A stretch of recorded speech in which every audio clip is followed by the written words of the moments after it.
You ever gotten to a point in your life where you wonder if what you're doing is impacting the world in a way that you had hoped for your life, but if it's not, you kind of wonder how how can I? Not to be tutti fruity or like Jesus-y or like weird religious, but you kind of get to a point to where you ask God if I'm good enough, if I'm doing enough for the kingdom, if I'm impacting enough lives, and you kind of get down on yourself because you think, well, I could do more, but then at the same time, you know that there's things in your life that you're going through, and they are crippling, um, whether it be a health issue or a sick kid or a problem in your marriage, and you just know that you're kind of at your own wits' end, and yet at the same time you hope that you can step out and help somebody. And then you kind of analyze yourself and you're like, what can I do that would have a lasting impact? And you kind of get out your toolbox and you start going through the box and you're like, I am not good at a lot of things. Maybe I'm not the best wife, or maybe I'm not the best mother,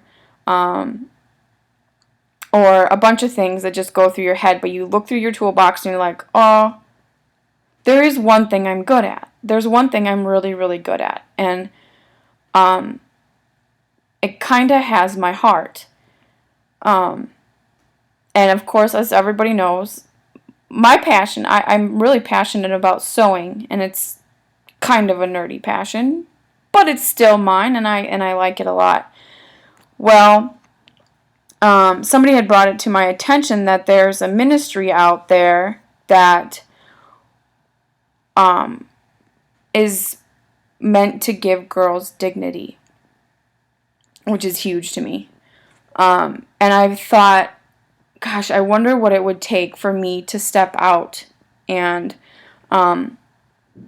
and do this and become part of something that could impact lives through something that I'm good at. And I contacted Dress a Girl Around the World, and I looked a lot into like what their goals are and different things about that, and I realized that it was definitely something that I could do. I knew that it was going to take resources of my own, and I knew that there was going to be a lot of prayer involved because of where I'm at in my life, and so I got to praying about it, and something was just tugging at my heart to make it happen. And I'm like, man, I wish I could find something in my city that that I could just join and I could just help. But I got to searching and I realized that what was really needed was somebody to lead it. And I got down and I said, God, I'm not a teacher. And I've failed a lot of things, and so I felt like to myself that I was not going to be able to lead other people to do this. So I had to pray about it, and I prayed and I prayed, and I thought, are you serious? This is really what you want me to do? Because I'm going to lead all these people and it's going to be a mess. Well, I thought, you know what? I'm just going to try, and we're going to see what happens. And so I kept my eyes open, and I reached out to people around me, and I said, hey, this is what I'm doing. Do you want to join us? I don't mind if you can't sew, if you don't have a machine, all these types of things. Just come and join us and just You can iron, you can run a machine that we have that's extra, or any of this stuff. And people were like, yeah, I'll come, we'll do that. And we got together, and the first time there was probably, I don't know, maybe like 12 or 13 of us, and I thought, this is really good, this is really awesome. And we completed dresses, and I, friends from Facebook had come together and had sent in dresses, and I sent out the patterns, and it became something that even if you were far away, you could still contribute to doing this. And so we held it once, and it was the coolest day ever. Like, it was so incredibly motivating, and I thought, if nothing else came from this, I would have a group of people where there was an amazing fellowship. And it was above and beyond that. Anyway, so we got all the dresses together, and I came back home, and I folded them up, and I put them away, and we had some that needed to be completed, so we did another round. And that next time, it was even bigger. And it was really, really, really an awesome experience. And in the end, we ended up having 156 dresses. Okay, 156, when you say the number, doesn't seem like it's that many. But if you think about it, if you put 156 people in a place, imagine making one outfit for every single person. Okay, so this took up a lot of space. And I knew that this was going to cost me a lot to ship it to Dress a Girl headquarters.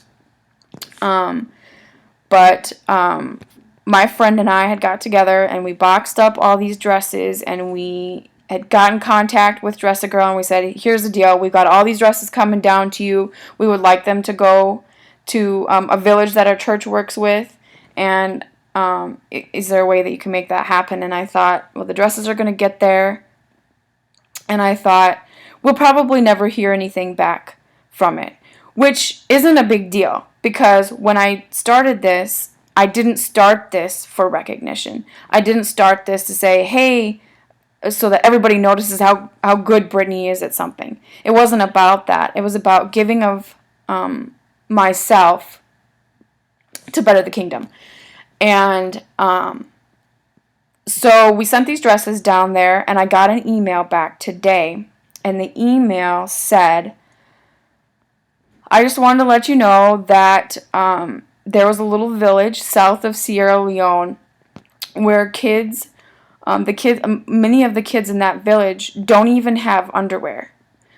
And this is something that I take for granted. I always have underwear. In fact, I have tons. And so I didn't even think about that. But some of these kids, they don't even have that.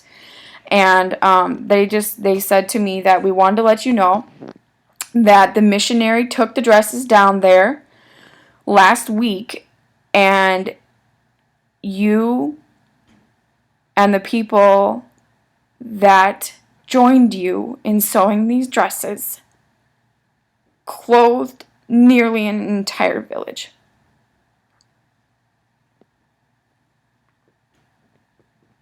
When God asked me to do this, He didn't ask me to do it because it was about me. He asked me to do it because He knew that there was people that needed it. And He knew that that it would come back. And I just wanted to say that I've been through a lot in the last 10 months. And there have been a lot of things that have been scary. And a lot of bad things that we've had to overcome. And I just wanted to say that one email saying that we clothed an entire village is more than I could have ever asked for.